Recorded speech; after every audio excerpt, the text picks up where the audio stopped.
rabbil alamin. Wassalatu wassalamu ala asyrofil anbiya'i wal mursalin sayyidina Muhammadin wa ala alihi wa ashabihi ajma'in, amma ba'd. Teman-teman panjenenganipun Ustaz Awan Abdullah ingkang dihormatan, Bapak-bapak, Ibu-ibu, saudara-adik, jamaah pengaosan menjelang buka puasa ingkang kula hormati. Sepindah monggo sareng-sareng kita tansah nggakaken syukur kepada Allah awit kathahipun nikmat rahmat hidayah sehingga wonten ing sonten menika kula sami saged indhahi saged ngrawuhi pangaosan wonten ing dalu punika. Shalawat wa salam tansah kathah dumateng dherek kita Nabi Muhammad sallallahu alaihi wasallam ingkang insyaallah kita antu sabatipun wonten ing akhir zaman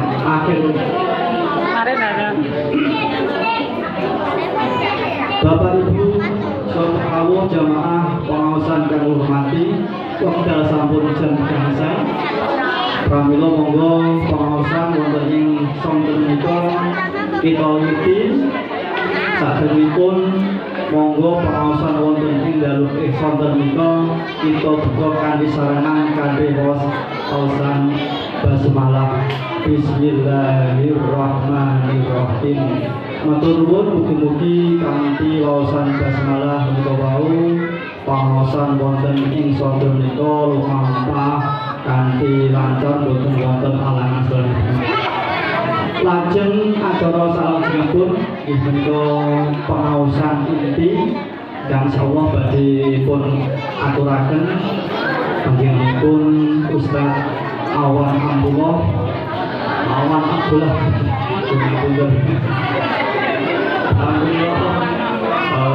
pedal so semoga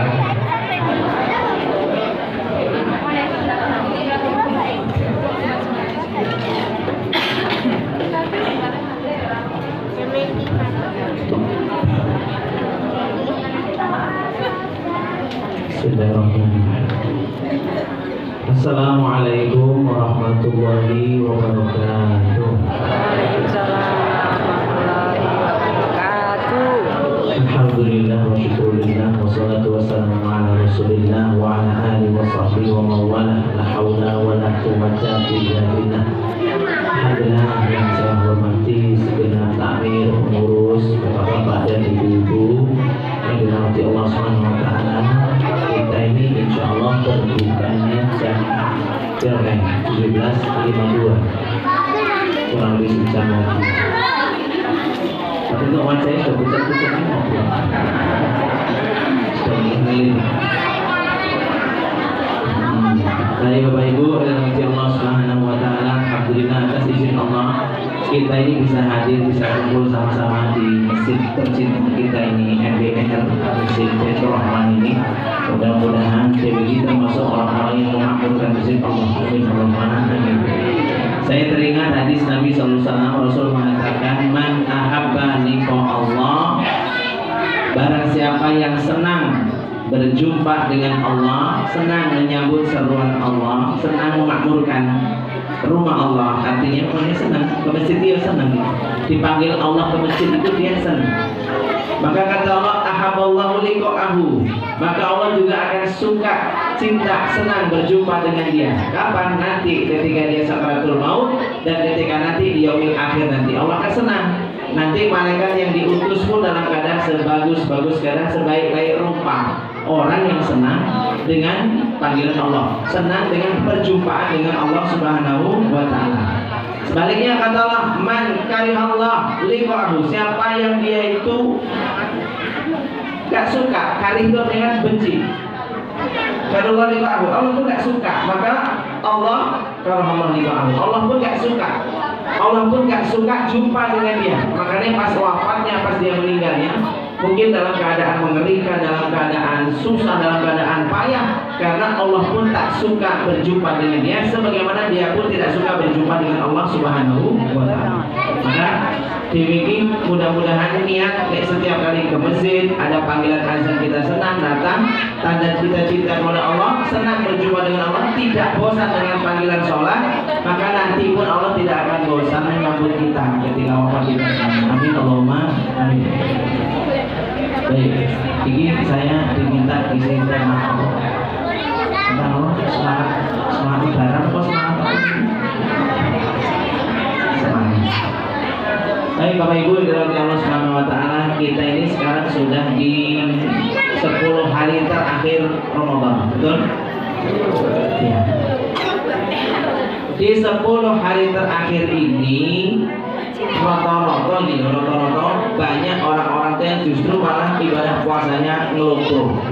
Banyak yang ibadah puasanya malah wis pungkasan ya, jadi malah kendo, ibadahnya malah kendo dan seterusnya. Itu banyak sekali karena wis bodoh, sehingga dia itu sibuk boleh apa yang mungkin pangan, sibuk macam-macam. Cuma yang orang kosong sibuk kerja rumah. Aneh, wis orang kosong, orang terawehan, ya bodohnya kerja di rumah, rapi-rapi kerja di rumah. Lo kok iso milu nih, oh iya lo cerita puasa ya. Nah ini yang bisa sampaikan ini. Hadis Nabi SAW dari Aisyah. Ini hadis dari istri Nabi Aisyah. Hadis Sahih menurut Ibnu Hibban, dalam kitab Musnad Imam Ahmad juga demikian. Rasul mengatakan innamal a'malu bil khawatim. Sesungguhnya setiap amalan itu tergantung dari khawatim. Khawatim itu akhirnya, penutupnya. Ingat, setiap amalan ini sing didelok orang awalnya, bukan awalnya, tapi akhirnya setiap amalan. Jadi nek kaya puasa Ramadan, orang itu kalau kenceng di awal-awal, semangat di awal-awal biasa, yang dinilai Allah itu yang akhirnya, yang serius, yang tenanan itu akhirnya. Kalau cuma semangat di awal-awal itu wajar, semua orang bisa. Tapi yang semangat di akhirnya enggak semua orang bisa. Yang dinilai Allah delok kali ini, nilainya bagus atau jelek dilihat bagaimana akhirnya semakin semangat atau tidak, grafiknya itu naik atau tidak, itu bagian akhirnya. Contoh, Nabi SAW ini kalau Ramadan biasanya itikaf 10 hari, 24 jam kali 10 hari di masjid. Itu kajian Nabi ya, 10 hari kali 24 jam. Itu sudah kemana-mana di masjid. Itu tandanya Rasul serius terhadap puasa Ramadan, serius terhadap Ramadan, nggak main-main. Luar biasanya di Ramadan terakhirnya Nabi SAW di tahun ke-10 hijrahnya Nabi di Madinah, tahun terakhir itu Rasul SAW itu itikaf tidak 10 hari, melainkan itikafnya 20 hari. Karena Rasul sudah rumongso, ini katanya ajalku sudah dekat, wafatku ini sudah dekat di datangnya. Tahun ini sepertinya tahun kematianku. Rasul wis pilih. Kenapa? Setelah turun al-yauma akmaltu lakum dinakum. Hari ini telah kusempurnakan agama. Berarti tugas Nabi sudah selesai. Ketika Rasul sadar tugas selesai, jangan-jangan ini tahun kematian saya. Makanya pas Ramadan Nabi SAW itu Rasul itikaf 20 hari. Kenapa? Ingin menunjukkan terakhir Rasul ingin yang terbaik, ketemu Allah yang terakhir, yang terbaik. Tahun itu juga tahun ke-10 dan Rasul meninggalnya Rabiul Awal. Jadi Ramadannya Rasul itikaf 20 hari. Kemudian habis Ramadan, Syawal, Zulqa'dah, Zulhijjah, Rasul berhaji. Haji wada, haji perpisahan. Ketika Rasulullah berhaji atau haji wada, haji terakhir Nabi itu, kan haji Rasul cuma sekali, maka Rasul itu berkurban. Biasanya Nabi naik kurban Bapak cuma 2. Yang satunya kibas itu 2. Satu untuk Nabi dan keluarganya, yang satu untuk seluruh umatnya yang nggak mampu kurban. Rasul kalau kurban mesti 2. Di tahun terakhir Nabi hidup, tahun ke-10 hijrah Nabi di Madinah itu, hari tahun terakhir Nabi menjelang tahun wafatnya Nabi, Rasul itu berkurban sebanyak 100 ekor unta. Orang mau ekorin, 100 ekor unta itu 100 unta. Bayangkan Rasul kurban 100 unta, 63-nya Rasul sembelih dengan tangannya sendiri. Dan itu rampung sebelum zuhur sudah selesai. Rasul menyembelih 63. Kalau dalam riwayat itu Rasul selesai masih sempat sholat duha. Berarti sekitar jam 10 beleh 63 unta. Sisanya yang 37 yang menyembelih Sayyidina Ali. Tapi 100 ekor unta tadi semuanya berasal dari Nabi Sallallahu Alaihi Wasallam. Tandanya Rasul tahu ini penghujung hidupku, tahun ini tahun kematianku. Rasul sudah sadar, ingin maksimal memberikan yang terbaik untuk agama Allah Subhanahu wa Ta'ala sampai 100 unta. Oke, positif 100 unta. Satu unta ini dari kilo. Nek Rasul kan mesti yang terbaik. Yang terbaik mungkin saya mungkin unta sekitar harga 50-an juta. Unta terbaik nanti unta merah itu harganya 100 jutaan. Nek 100 juta kali 100. Ya Allah. Bayangin normal ini saya sanggup. Buahnya. Kira 100 kali 100. 100 kali 10 kan. Masya Allah, itu kurbannya Nabi terakhir 10 miliar. Itulah 10 miliar. Jadi ini saya mau apa ini? Kurbannya mau tani ya, kita bertanya. Makanya kita nanti minta sama Allah itu mudah-mudahan bisa kita kurban. Bapak Ibu perhatikan di masalah ini 10 hari terakhir Ramadan ini. Ono amalan sing sapa sing nglakoni mesti kok ketagihan tahun berikutnya mesti kepingin terus. Ada 3 amalan. Yang pertama, orang yang ibadah haji itu sekali haji atau umroh biasanya nanti ketagihan pingin lagi terus. Itulah haji atau umroh. Orang yang sekali ke sana ketagihan pingin lagi. Amalan yang nggak pernah bikin bosan, haji umroh. Yang kedua, apa itu? Yaitu kurban. Orang yang sekali tahun ini berhasil kurban, besoknya lagi nanti itu lagi. Nanti pengen kurban lagi terus. Kalau ada tahun yang dia nggak punya duit, dia akan berusaha mati-matian biar caranya iso kurban. Walaupun harus berhutang nggak masalah. Kenapa? Berat kalau nggak bisa kurban. Kurban itu ketagihan yang sekali, besok pingin mana? Karena kurban itu ibadah tahunan, Bapak Ibu. Tahunan, bukan setahun sekali. Karena orang ini wis kurban sekali, wis lah ngopo sing penting wis tahu sekali seumur hidup. Bukan, itu ibadah tahunan. Kan saya sudah pernah bilang, Allah itu meletakkan ibadah itu orang sing sekali seumur hidup, ada yang tahunan, ada yang bulanan, mingguan dan seterusnya. Nah, kalau yang sekali seumur hidup apa? Lihat sini dulu. Yang setiap hari, amalan yang setiap hari apa? Setiap hari kerjakan sholat. Oke. Yang mingguan Jumatan. Oke, itu mingguan ya, Jumatan. Yang bulanan puasa ayamul B itu bulanan. Yang tahunan Syahid, ya kan? Kurban, ini tahunan. Yang sekali seumur hidup haji masih bisa lagi. Sekali nikah bisa berkali-kali. Pak Toro itu nikah enak wae. Coba tes ya aku loh Pak. Apa? Ada. Kakek kos sekali untuk anak itu.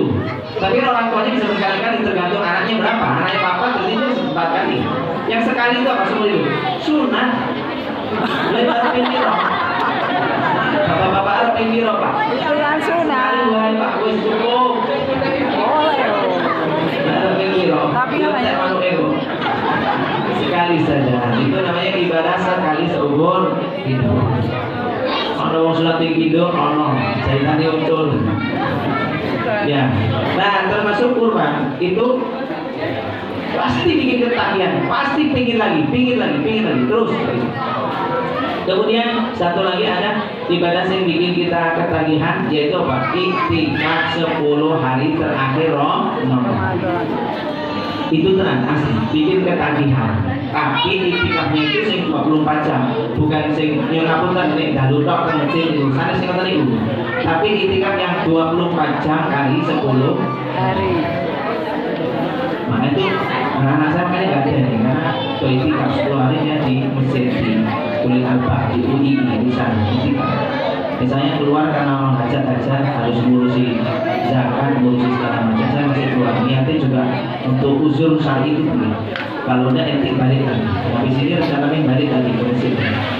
Nah itu orang yang sudah merasakan nikmatnya iktikaf 10 hari terakhir, nikmatnya itu pasti ingin balik lagi terus begitu. nggak tahu.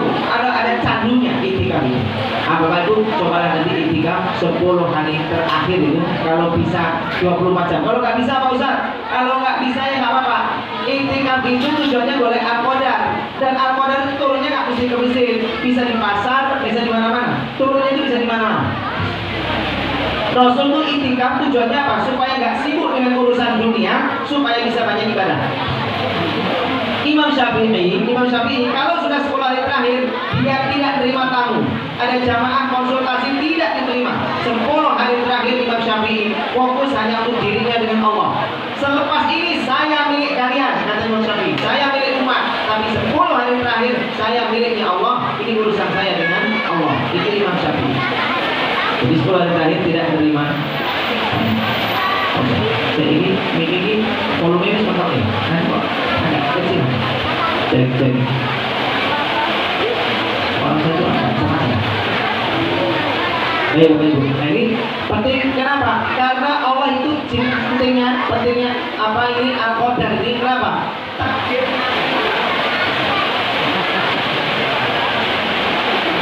Takdirnya kita itu semuanya itu dikehendaki oleh Allah, dan urusan Allah, prerogatifnya Allah, haknya Allah. Ingat Bapak Ibu, takdirnya kita itu yang nulis Allah, terserah Allah, artinya terserah Allah.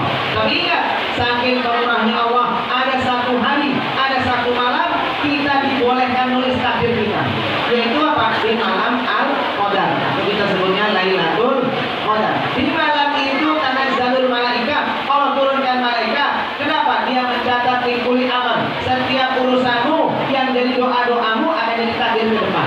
Ini pentingnya kita cari Al-Qadar. Apa? Allah izinkan kita nulis takdir. Kalau kita pilih takdirnya bagus, ke depan takdir jadi tambah apik. Jangan lupa kejar Al-Qadar, ikut doa serius, doanya serius. Kenapa? Itu betul-betul akan jadi takdir untuk kita. Saya dulu pas ceramah, pas awal pas tahun Ramadan, saya pernah ceritakan tentang bagaimana teman-teman saya yang dulu walaupun yang punya utang banyak selesai. Itikaf itu rampung-rampung dapat petunjuk oleh Allah. Kenapa? Itikaf Ramadan. Ditambah lagi yang kedua, ada contoh kisah teman saya juga itu sama, sampai berapa 7 tahun nggak punya anak. Si suaminya itu izin poligami nggak boleh. Boleh pilihnya nikah lagi supaya punya anak, tapi nggak boleh. Bingung dia, tak aja itikaf. Selesai itikaf, alhamdulillah istrinya hamil. Orang digadungi sama dia, orang digadungi begitu. Sama dia, alhamdulillah bisa hamil seizin Allah SWT.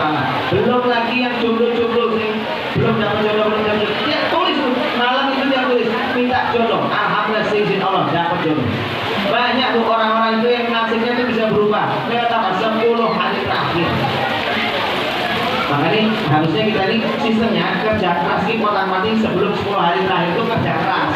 Jadi kalau simpan duit persiapan di lebaran. Jangan 10 hari terakhir. Sebenarnya jangan dia kecuali kepepet ke kota bersatu. Tapi pelajaran untuk tahun-tahun berikutnya. Kenapa? Saya sering sampaikan 10 hari terakhir dengan jualan, dengan bisnis untungnya berapa? 10 hari terakhir bisnis itu paling dapat untung paling gede paling 5 juta. 5 juta ini entek di lebaran kira 5 juta dinyamoni ponakane 100. Ponaan entek gitu. Dinyamoni angkau besar-besar orang ini 5 juta. Itu sebulan 2 bulan habis. Pertanyaannya takdirnya berubah tidak? Takdirnya berubah tidak? Tapi coba dia gunakan 10 hari terakhir tadi untuk nyatat di persiapan takdir dia setahun ke depan, 2 tahun ke depan, bahkan mungkin bertahun-tahun ke depan. Dengan apa? Cari yang namanya Al-Qadar. 5 juta, aku kan 5 juta bisa untuk beli anak isomi. Kalau dia bisnis dapat 5 juta, ini kira-kira boleh anak atau boleh 6 juta ini. Tapi ini bisa istrinya izin Allah bisa hamil. Dengan apa? Modalnya apa? Dia berangkat itikaf, modal itikaf anggaplah sehari misalnya nginep sehari hitungannya misalnya loh 50.000 kali pikir 10 berapa? 500.000 terus paling larang. Kalau di tempat-tempat lain kecil banyak yang gratis, kalau itikaf itu banyak yang gratis. Kalau di UI itu cuma 30.000 sehari atau 40.000. Anggaplah cuma 5 modal ini 500.000. Kalau beli 500.000 beli bayi tabung nggak bisa. Mana cukup 500.000 bayi tabung? tabungnya paling tabung gas ya cukup. Masuk bayi sebagai tabung gas. Nah, bisa dia punya anak, jodoh istri solihah 500.000 untuk naik biru setelah mati 5.000. Anggaplah 5 juta. Boleh bojo solihah semua 5 juta tuh naik di. Mendingan itikaf kok boleh pulang-pulang dia dapat sisi Allah jodoh terbaik. Ini loh orang-orang itu banyak yang nggak paham di sini. Ngomong pentingnya merubah takdir lewat 10 hari terakhir. Innamal a'malu bil khawatim. Amalan kita itu tergantung dari akhirnya, yang dilihat akhirnya.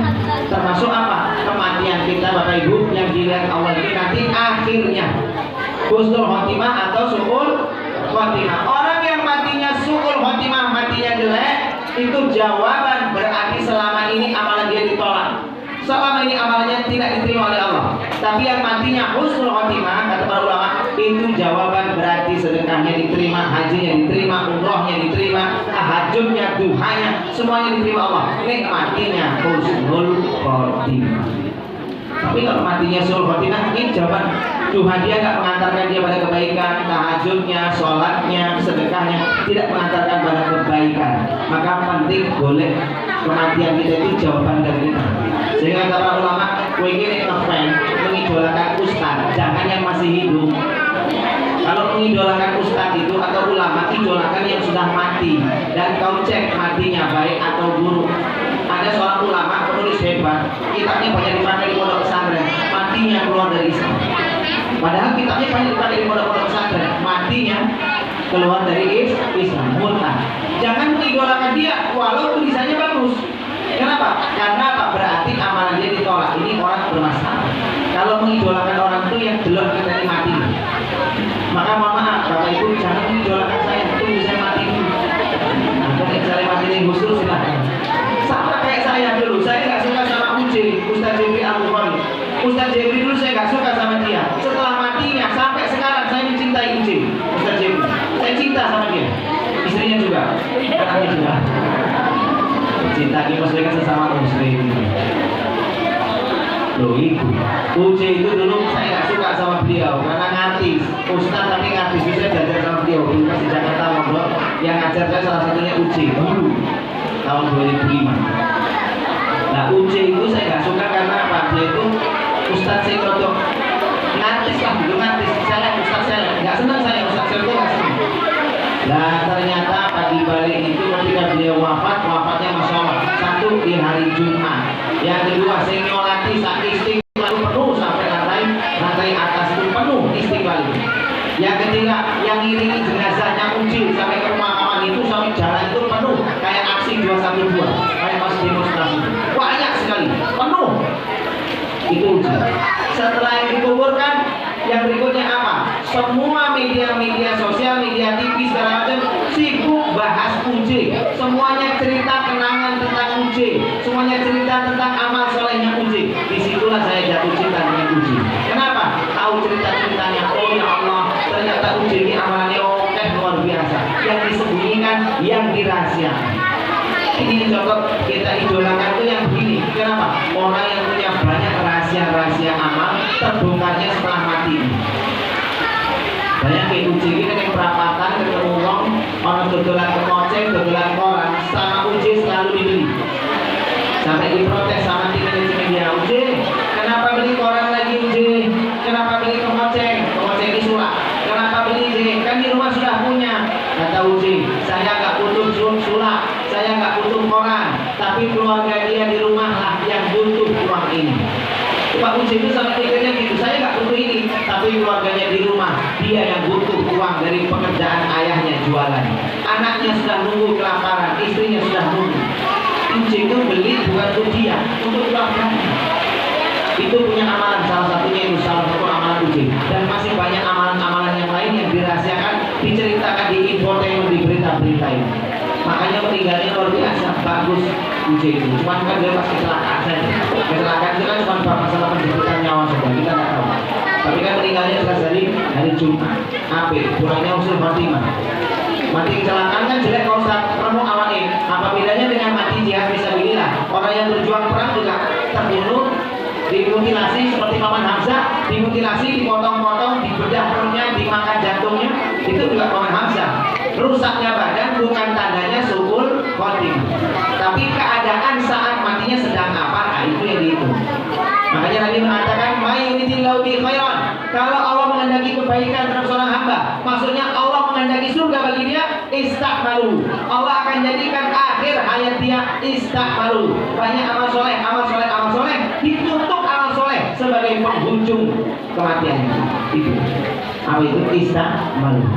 Maka penting sekali istakmalu ini. Apa itu amal soleh di penghujung kematian kita. Di ujung hidup kita itu amal soleh terus mati lagi. Nah ini saya kasih cerita sedikit tentang masalah bapak saya. Bapak, mungkin saya pernah cerita ya. Bapak saya itu, maaf saya nih. Bapak saya itu dulu pemabuk. Bapak saya itu menjudi. Bapak saya itu sholatnya arang-arang. Jumatan apa meneh? Kalau ismeh Jumatan ini jam 11 mesti turun. Terus ismeh Jumatan jam 11 hari ini mesti bakar kebablasan. Ini dibuka kesusu, makanya ibu nggak berani menemukan. Jumatan sering kelewatan, sholat 5 waktu sak geleme sak, jadi sak main judi nggak di luar, di rumah undang teman-temannya judi. Sampai saya itu ya dulu kecilnya ya pinter main judi. Ngerti caranya main remi, ngerti sini ya. Kalau pagi-pagi ini bagus membak rokok. Sekolah zamannya rokok zaman biasa pasti mobil Marlboro 555 terus bentol terus pas.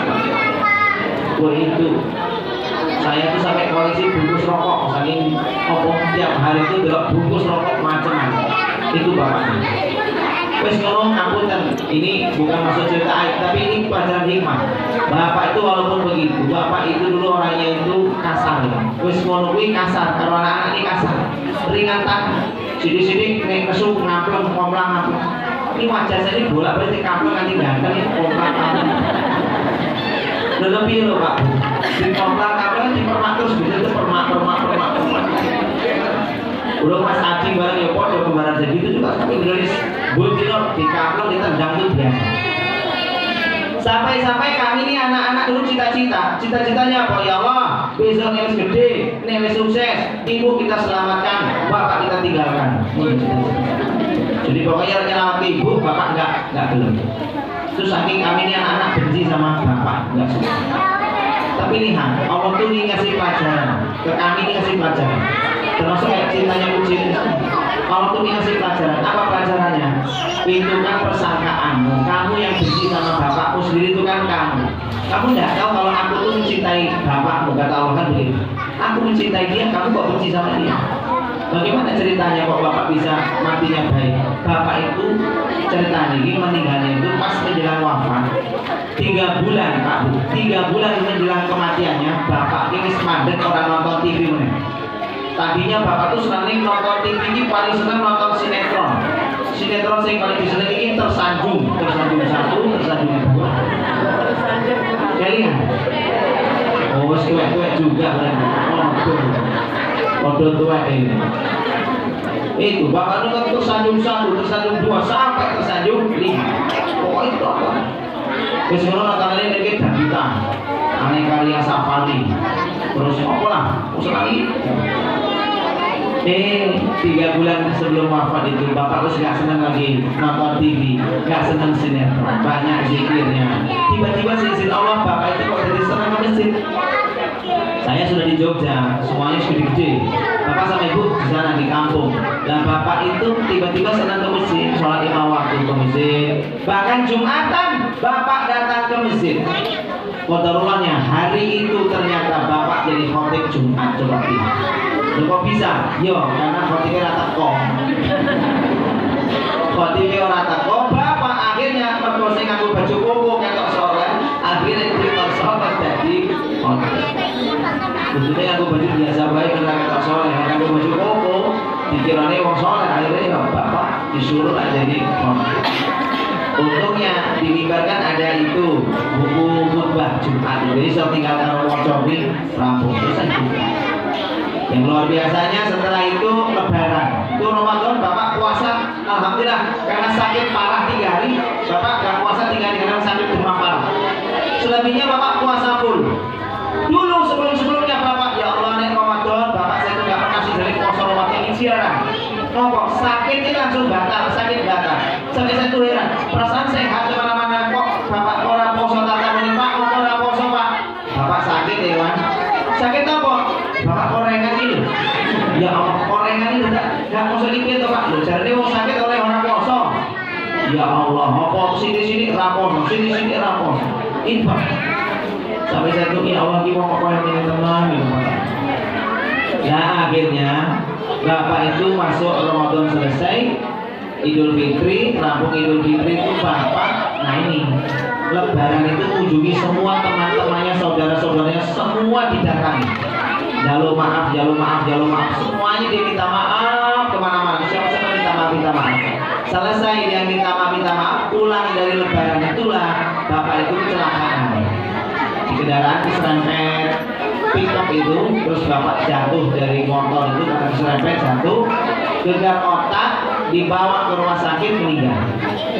Meninggalnya sepulang dari apa tadi? Silaturahim. Pulang dari kira-kira matinya apa enggak ini? Amalan baik atau tidak itu?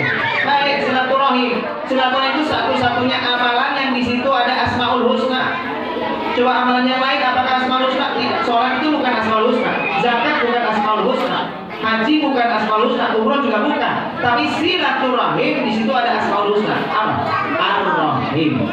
Makanya siapa yang putus silaturahim, Allah pun akan putus hubungan dengan dia. 3 hari tidak bertegur sapa, 3 hari musuhan, Allah juga akan putus hubungan dengan dia. Sholat yang tidak diterima, doa yang tidak diterima. Ini penting silaturahim ini. Maka bapaknya lo maaf kalau sopo meninggal, selesai masalah ini. Saya nggak nyangka bapak wafat itu sing takziah banyak sekali dan komentar orang sama. Yang malah Pak Panat, bapak saya namanya Supanat. Sebenarnya itu bahasa Arab, syafaat yang Jawa jadi Supanat. Bahasa Arabnya syafaat. Karena kan itu seperti telinga, syafaat, suwi Supanat. Orang Jawa kan. Nah, bapak saya akhirnya saya nggak nyangka yang takziah banyak, semuanya komentarnya sama yo malah pamangan, wis ora ono meneh sing wong sing sok jedal. Karena bapak ini senang jedul ning kancane sopo marani kaca-kacane silaturahim. Punya satu amalan itu. Makanya menjadi penutup hidup dia innamal a'malu bikhawatih. Segala sesuatu tergantung dari ujungnya. Pelajarannya apa hikmahnya? Hikmahnya jangan lepas dari amalan istiqomah. Kalau ingin mati kita baik, husnul khotimah. Orang tentang bapak-bapak ibu-ibu tinggal siji satu saja. Pegang amalan sunnah itu lakukan. Bukan wajib ya. Yang wajib memang sudah kewajiban kita. Tapi amalan sunnah satu dipegang istiqomahkan. Istiqomahkan. Kata Allah, ahabul akal indallahi ta'ala adwamuha wa iqala. Amalan yang aku paling sukai dari seorang hamba adalah amalan yang dia lakukan terus-menerus meskipun sedikit. Nah, Pak saya mau pilih silaturahim.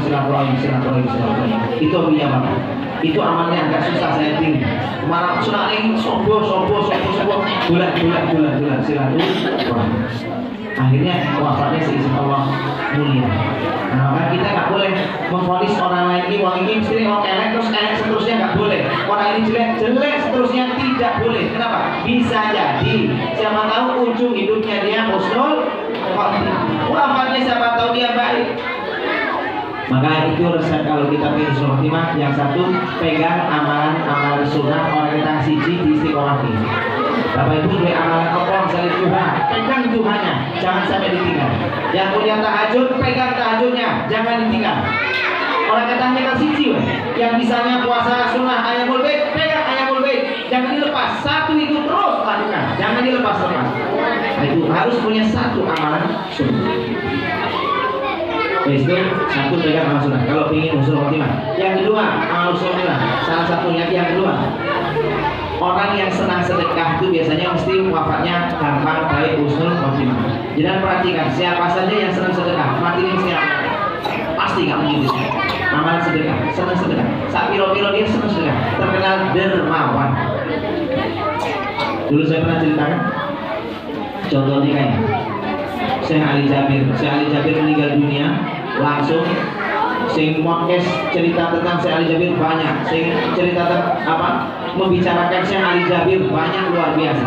Dan sampai infotainment itu berhari-hari cerita ke Syekh Ali Jabir. Denny Corbuzier itu di podcastnya juga bahas Syekh Ali Jabir. Belum lagi dia diundang di podcast lain, bahas dia juga tentang Syekh Ali Jabir. Banyak cerita tentang Syekh Ali Jabir. Kenapa? Semua cerita tentang Syekh Ali Jabir pasti tentang kegemaran beliau sedekah. Meninggalnya luar biasa. Baik.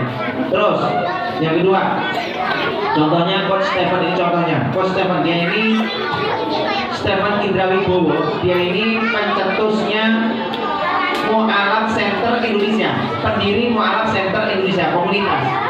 Sedekahnya Bapak Ibu, Masya Allah, ketika COVID terjadi, waktu itu COVID, dia itu punya 3 rumah, yang 2 rumah ini dijual. Nilainya kalau nggak salah 5M, itu dijual apa 6M, apa 11M, itu dijual, semuanya disumbangkan untuk bikin beli APD. APD itu apa padanya? Alat alat lindung diri. Nah, sehingga kayu lah, pokoknya penutup kan bilang. Itu dia nyumbang APD ke seluruh daerah-daerah kemana-mana untuk nakes-nakes tenaga kerja kesehatan itu. Semuanya dia sumbang. Masya Allah, ketika wafatnya, meninggalnya, USA sempat gawe acara di Malang. Acara itu adalah orang kontrol dengan kontra dengan pemerintah, disuruh dibubarkan. Lah kalau bubar ke masakit sih bakul-bakul wis kadung pesan stand basar. Kan saking modalnya sampai apa kata Stephen Indrawibowo? Kalian nggak usah khawatir, berapa modalnya saya borong semuanya. Bayangin, stand basar segitu banyaknya diborong sama beliau. Sampai mereka nggak ada yang bakul, isinya nggak ada yang rugi. Yang rugi mungkin panitia, tapi pedagang-pedagangnya nggak ada yang bakul. Masya Allah, itu menjelang wafatnya. Selesai acara itu dia pusing, pulang sakit kepala, meninggal dunia. Meninggal selesai beramal soleh. Saya nyeritakin tentang kebaikannya, nggak fokus terus, nggak selesai. Begitulah. Kayak Ustaz di Indonesia ini, di Jogja ini kayak Sularti Sahuri, Pak Narti. Pak Narti kan istrinya banyak nih. Jangan belum tahu aja ini. Itu Pamela 1, Pamela 2, Pamela 3. Istrinya nama Pintu Unggul. Pamela, istrinya namanya Pamela. Bu Pamela istrinya. Nah, Pak Sunarti Sahuri itu terkenal. Saya itu ceramah ke Gunung Kidul, ke sebuah masjid, sampai di sana ono tulisan ini, saya meresmikan Pak Sunarti Sahuri. Ceramah di mana? Ono majelis pengajian. Saya tanya, ini kapan wiwit mulai pengajian ini? Sama, sehingga Pak Narti Sahuri, Pak Narti Sahuri. Itu ya Allah, saya ceramah kemana-mana itu banyak majelis taklim, pendirinya ya Pak Narti Sahuri. Saya babat alas Pak Narti. Beliau kalau diundang pengajian, rata-rata jarang pengajian gini, jarang. Pak Narti Sunarti Sahuri itu kalau diundang pengajian, pasti pengajian peresmian masjid itu rata-rata. Karena apa? Karena dia selain ceramah, pasti nyumbang langsung sekian juta, semen sekian sak, itu pasti. Jadi Pak Narti ini diundang ceramah, pasti ditodong, itu pasti. Dan beliau tidak merasa keberatan. Ceramah orang ngomong amplop, malah langsung ditodong, itu kebiasaan beliau. Dan dia nggak mau terima amplop. Saya juga nggak suka terima. Di transfer nggak apa-apa. Terima saya. Nah itu Pak Narti itu gitu. Jadi ditodong. Saya pas bangun masjid di Kudir itu juga sama. Pak Narti sih tak suruh ceramah, tapi kabarnya Pak Narti. Ya ngono, rampung ceramah. Ayo Bapak Ibu, siapa yang mau nyumbang masjidnya ini segera jadi? Saya nyumbang 20 sak semen langsung. Beliau terkenal sedekahnya kemana? Ketika meninggal, Masya Allah, saya takziah. Ustaz besar dari mana-mana datang, luar biasa. Yang takziah banyak, yang cerita kebaikannya banyaknya luar biasa. Senang kalau ini orang-orang yang matinya usul khotimah itu begitu. Kenapa? Dia pegang satu amalan istiqomah, yang kedua dia senang sedekah, dermawan.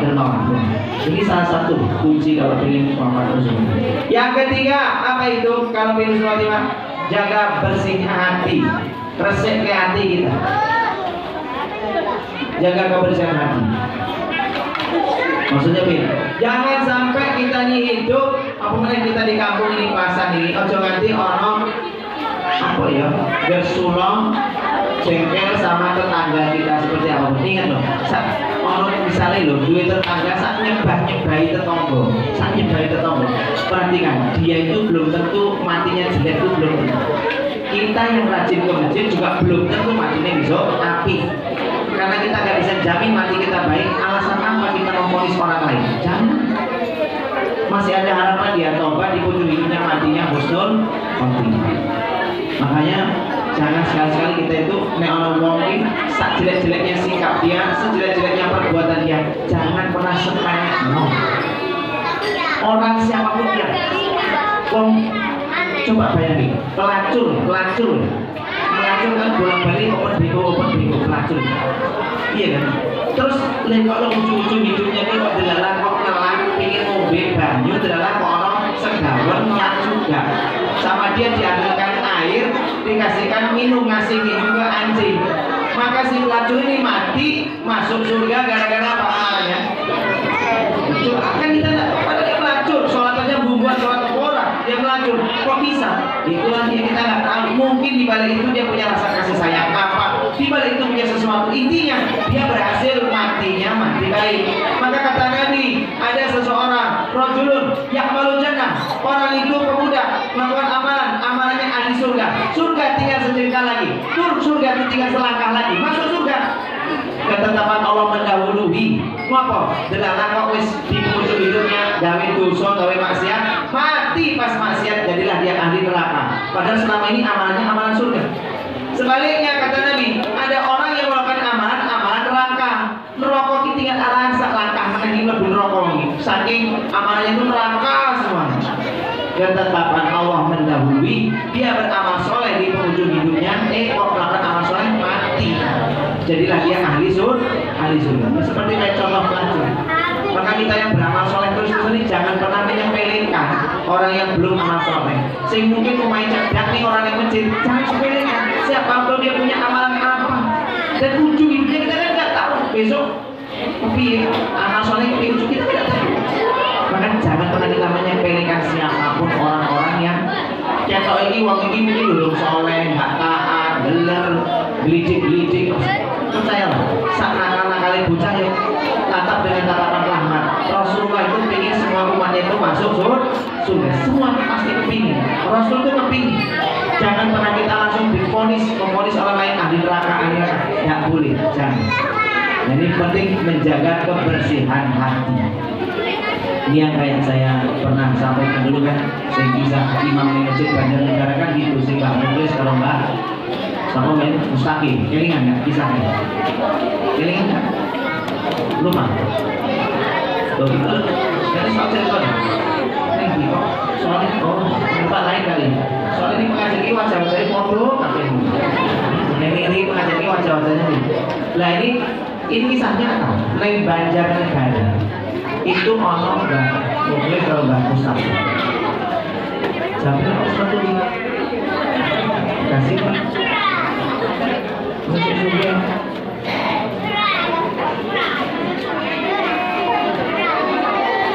Beri kau banyak sama di ini. Waduh kan. Aku mungkin mandi ini. Kayak sih kalau mau sampai oke.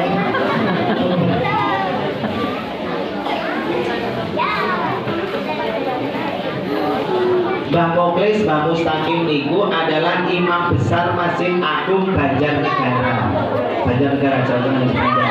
Mau sobo niku.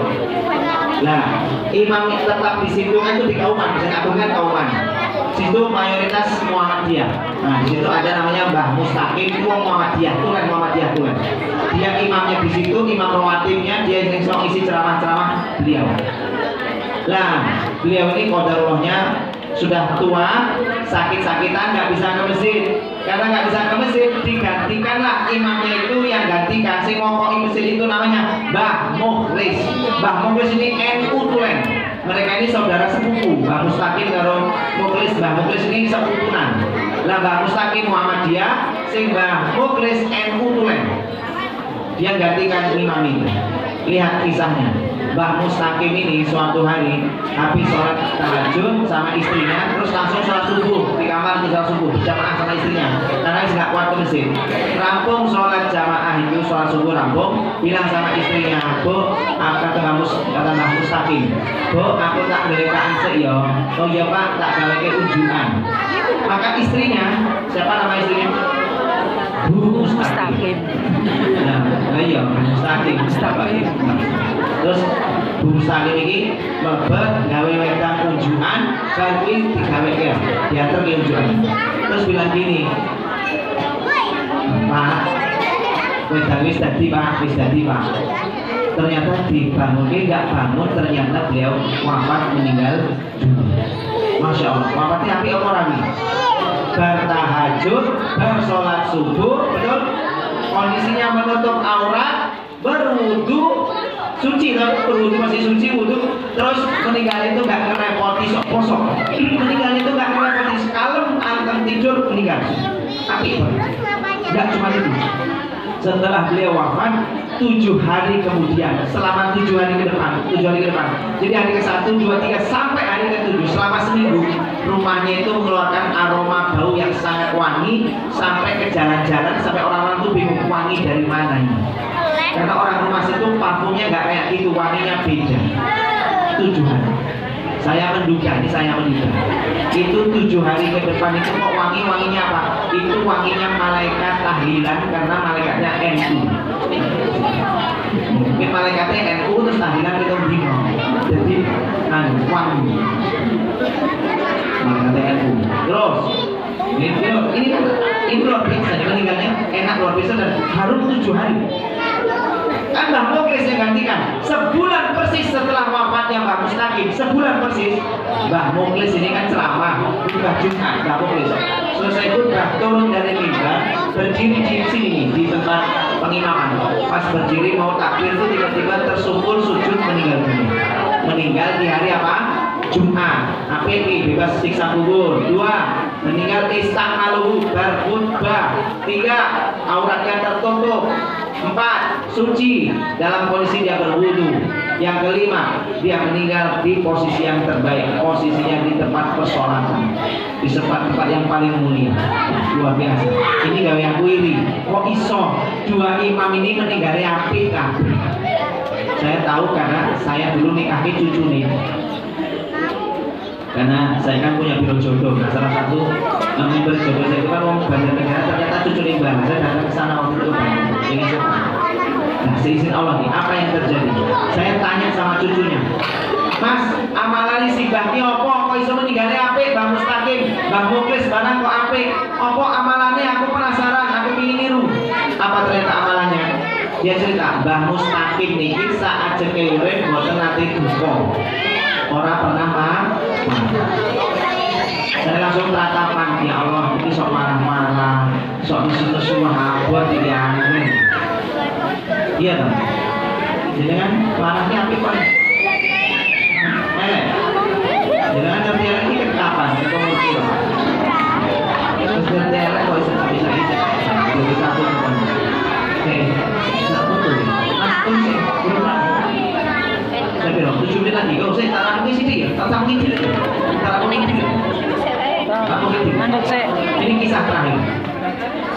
Amalannya dia ternyata Mbah Mustaqim itu amalannya tadi dia itu tidak pernah marah, lantak walakal jangan. Jadi hatinya itu tenang luar biasa. Ini yang harus saya pribadi harus belajar supaya nggak gampang marah-marah. Yang kedua, Mbah Muklis tak tahu nih, amalannya Mbah Muklis apa kok meninggalnya api? Luar biasa. Mbah Muklis itu setiap kali habis asar, sholat asar, doanya dia panjang, habis wirid terus doanya panjang sampai 4:30, kurang lebih sampai 4:30, baru dia selesai beranjak dulu. Tak tahu nih, emang apa yang didoakan? Yang jawab Mbah Putri, istrinya Mbah Muklis, istrinya. Ternyata dia itu nek bar asar dungake kabeh sapa-sapa tanggane itu didoakan semua jadi ahli surga semua. Tetangga-tetangganya, teman-temannya didoakan supaya diampuni dosa-dosanya. Dan dia paling senang mendoakan orang-orang yang menyakiti dia dan orang-orang yang membenci dia, didoakan semua ahli surga semuanya. Dan disebut namanya. Bayangin, disebut jenenge. Ya Allah, misalnya nyebut jenenge, misalnya Pak Edi. Ya Allah, Pak Edi ini nyakiti aku, ya Allah, ini saya sudah maafkan, ya Allah, ampuni Pak Edi, jadikan dia ahli surga, ya Allah. Terus bukan sing apa-apa. Ternyata dia mati membawa hati yang apa? Bersih. Hati yang bersih luar biasa. Matinya husnul khotimah. Ini pelajaran penting untuk kita semua. Jenengan yang orang sing nyakiti, gunake sing apik aja. Misalnya disakiti seneng Bu Eni sok ceriki, sok fitnah segala macam. Wis to, Bu Eni juga sing apik-apik. Ojo ndungake ya Allah, saya pasrahkan Bu Eni kepadamu ya Allah. Ketabrak truk monggo, kecelakaan Bu. Ojo, tunangi sing apik, jadi kan dia ahli surga, nanti akhlaknya akan jadi akhlaknya ahli surga. Demikian yang bisa saya sampaikan. Intinya di penghujung Ramadan ini maksimalkan ibadah kita, kejar al-qadar. Mudah-mudahan setahun ke depan hasil kita bisa berubah lebih baik lagi. Amin Allahumma amin. Dan al-qadar ingat bisa turun dimanapun, tidak hanya di masjid, bisa di warung-warung, bisa di pasar, di mana saja. Yang hatinya selalu terlambat kepada Allah Subhanahu wa Ta'ala. Demikian. Assalamualaikum warahmatullahi wabarakatuh. Waalaikumsalam. Silakan. Petugas.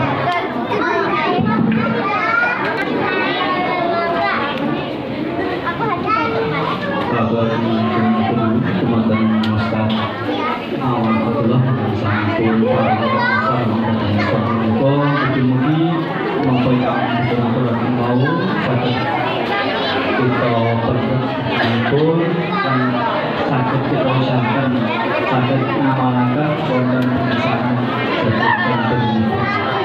dan acara salajengipun di menika penutup monggo pangaosan wonten ing sonten menika kita sedulur kanthi Mas Hamzah Salaman alhamdulillah wonten kirangipun ing kawula matur nuwun agung bersami. Assalamualaikum warahmatullahi wabarakatuh.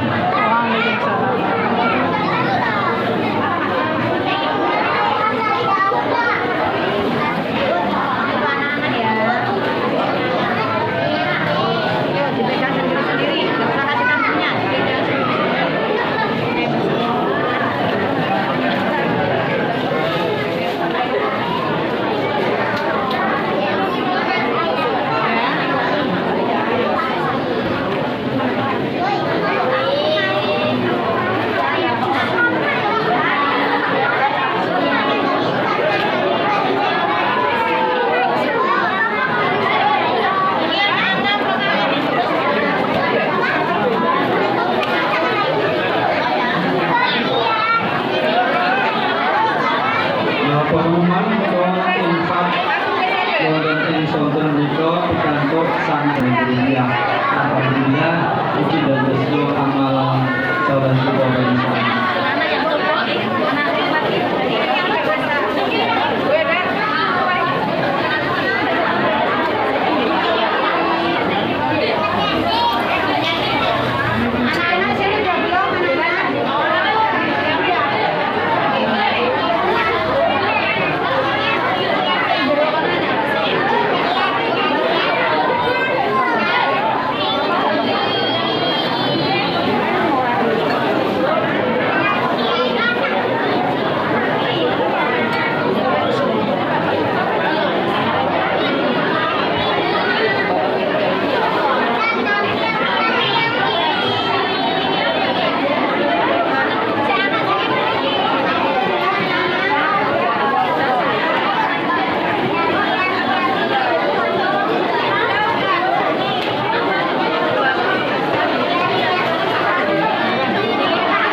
Bapak Ibu, maghrib sampai duki monggo saling-saling atau di sini.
Assalamualaikum.